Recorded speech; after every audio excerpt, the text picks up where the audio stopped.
I did not think for a second I was going to be impressed by the Sony PlayStation Portal, Sony's small screen remote play solution for the PS5. The remote play already working great on tablets and phones, and controller solution like the backbone designed specifically for playing console games remotely. The Portal seemed like a solution to a problem no one had. Why spend $200 on a single purpose device when there are much cheaper solutions already available? And yet, after spending time with the PlayStation Portal, I gotta say, this thing rules. That's not to say I wouldn't change anything about it. In fact, it has some missing features that make me scratch my head, but my initial skepticism has been replaced by enthusiasm. First, the PlayStation Portal requires a PlayStation 5. You need to own one to get any use out of the device. The Portal lets you remotely access your PS5, interacting with it through the screen and controls from anywhere within range of your Wi-Fi network, as if you are playing with the console directly.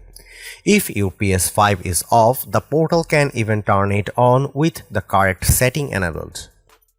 Playing PS5 games while someone else is using TV is an appealing idea, which is Sony's envisioned use case for the Portal. However, you can already do that with almost any smartphone and a compatible controller. The Backbone one costs half as much as the Portal and is much less bulky.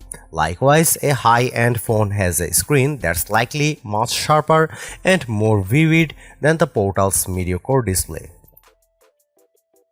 To create the Portal, Sony basically cut a DualSense gamepad in half and put an 8-inch touchscreen between the two parts.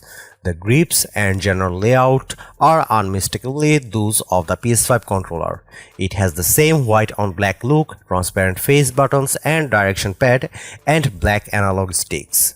The options and share buttons are where you expect them to be, though the PlayStation and mic mute buttons are transplanted from the controller's center to the inside edges of the left and right halves respectively.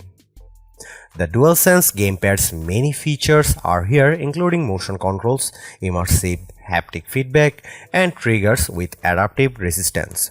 There is no clickable touchpad, but the touch screen serves the same purpose. At least it should in theory. The controls predictably feel great because the Portal basically repurposes the hardware from an already fantastic controller. The Portal's top holds two speaker holes, along with thin, flat buttons for power, syncing, and volume up or down.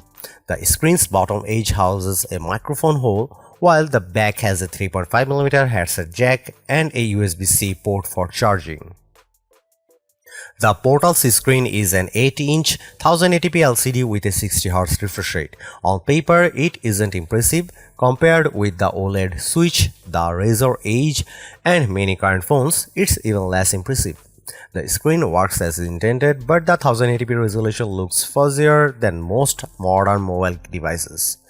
The effect is exacerbated by the fact that you use the Portal to navigate the PS5's menu system, which is designed for both a higher resolution and for much larger TV screens.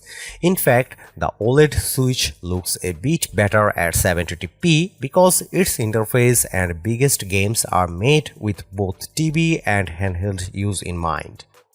Resolution isn't as big an issue as the fact that the Portal uses a pretty basic LCD. There is a reason why many phones use OLED screens, as they usually have better contrast and much wider color range. LCDs are capable of producing colors that rival OLED screens, but that requires specific engineering. The OLED Switch, my 3-year-old iPhone 12, and my Hisense U8H TV display far more vivid pictures than the Portal. This is especially noticeable in Marvel's Spider-Man 2, where the red of the costumes really pops on my TV but looks dull on the Portal's touch screen. The most baffling aspect of the Portal is its fundamental limitation. After it was announced, rumors circulated that the Portal was an Android-based device, which led to speculation that besides running the PS5 Remote Play app, it could run other software.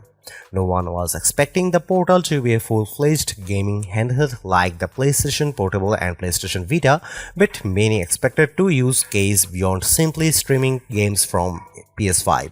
If the Portal uses Android, it's buried under a single-purpose interface.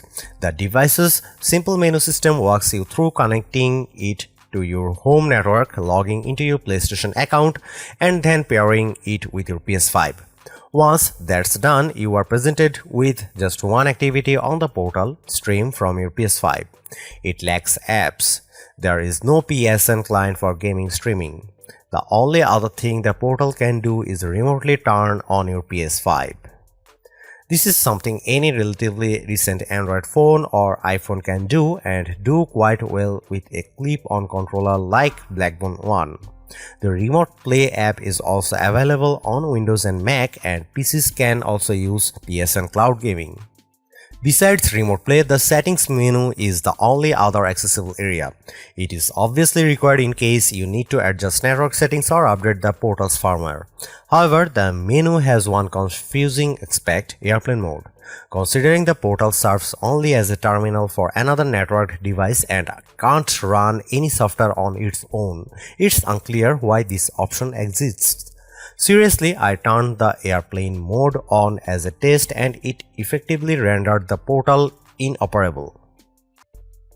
Now here comes the final part. Who needs a PlayStation Portal? The PlayStation Portal is a strangely limited device that would have made more sense a decade ago when the Wii was out and comparable in concept. Of course, Sony had the PlayStation Vita then, and it was a fully functional handheld gaming system that could also remotely play games from a PlayStation 4.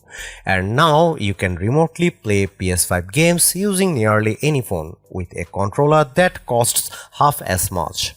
I can't see a reasonable use case for the Portal that wouldn't be served more economically and with a better screen with many other devices. Ultimately, the Portal is just a screen sandwiched between a controller, and for $200 it should be more than that.